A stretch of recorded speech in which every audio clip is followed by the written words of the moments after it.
नमस्कार, प्रभात साक्षी news network और आप सभी का स्वागत है। इस वक्त हम हरियाणा में हैं। हम आपको बता दें कि हरियाणा में विधानसभा चुनाव के लिए जो प्रचार है अंतिम दौर में पहुंच चुका है। प्रधानमंत्री नरेंद्र मोदी ताबड़तोड़ रैलियां कर रहे हैं और प्रधानमंत्री की जनसभाओं में जिस तरह से भीड़ उमड़ रही है वो दर्शा रही है कि माहौल अब राज्य का पूरी तरह बदल रहा है। हम आपको बता दें कि कुछ समय पहले तक ये कहा जा रहा था कि अब जो मोदी का जादू है वो उतर चुका है, लेकिन मोदी का जादू दरअसल सर चढ़कर बोल रहा है। आप देख सकते हैं कि यहाँ पर जो महिलाएं हैं वो नृत्य कर रही हैं गानों पर। जो मोदी जी के लिए या बीजेपी के लिए जो प्रचार गीत चले हैं, प्रचार गीत बज रहे हैं, उस पर लोग झूम रहे हैं। ये सब बीजेपी कार्यकर्ता ही नहीं है, यहाँ पर बीजेपी के समर्थक हैं, यहाँ पर राज्य की विकास की जो गति चल रही है उसके समर्थक हैं। यहाँ पर जो आसपास के जो लोग हैं, हम आपको बता दें कि पलवल वो क्षेत्र है जिसके पास में ही जेवर एयरपोर्ट आने वाला है। तो इन लोगों को उम्मीद है कि इस क्षेत्र की किस्मत बदलने वाली है और किस्मत बदलने के प्रयास बीजेपी ने शुरू किए हैं जेवर एयरपोर्ट का शिलान्यास करके।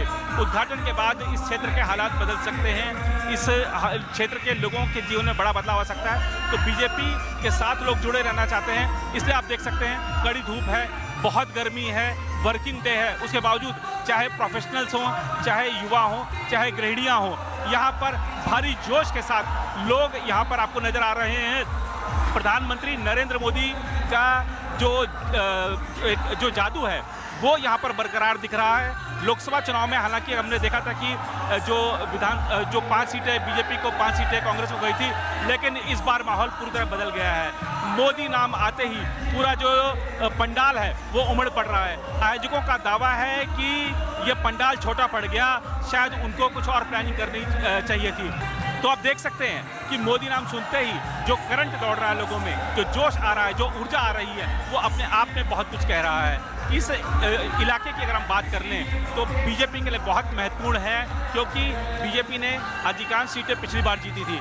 बीजेपी को वो सीटें जीतनी है और जो सीटें नहीं जीत पाई थी वो भी जीतने का लक्ष्य बीजेपी ने रखा हुआ है। देखना होगा कि कितनी सफलता मिलती है। लेकिन पब्लिक का मूड क्या है, जनता का मूड क्या है, ये आपको बहुत सारे एग्जिट पोल बताते होंगे। वो तमाम एग्जिट पोल सही उतरते भी हैं, गलत भी साबित होते हैं, लेकिन जनता क्या चाहती है ये आप देख सकते हैं। आप देख सकते हैं कि पीछे तक अभी जो पंडाल में जो भीड़ नजर आ रही है, लगभग इतनी ही भीड़ जो बाहर भी है हम देख कर आ रहे हैं और लोगों का रेला चला आ रहा है। पार्किंग स्थल के आसपास पूरा सब कुछ पैक हो चुका है, कहीं पैर रखने की जगह नहीं है। तो इस कड़ी धूप के बावजूद, जैसा हमने बार बार कहा, कड़ी धूप के बावजूद, भयंकर गर्मी के बावजूद लोग चले आ रहे हैं, मोदी को सुनने चले आ रहे हैं, बीजेपी के वादों पर यकीन करने के लिए चले आ रहे हैं। वो दिखाता है कि हरियाणा की हवा बदल चुकी है। हो सकता है तीसरी बार बीजेपी यहाँ पर अपनी सरकार बनाकर एक नया इतिहास रच दे।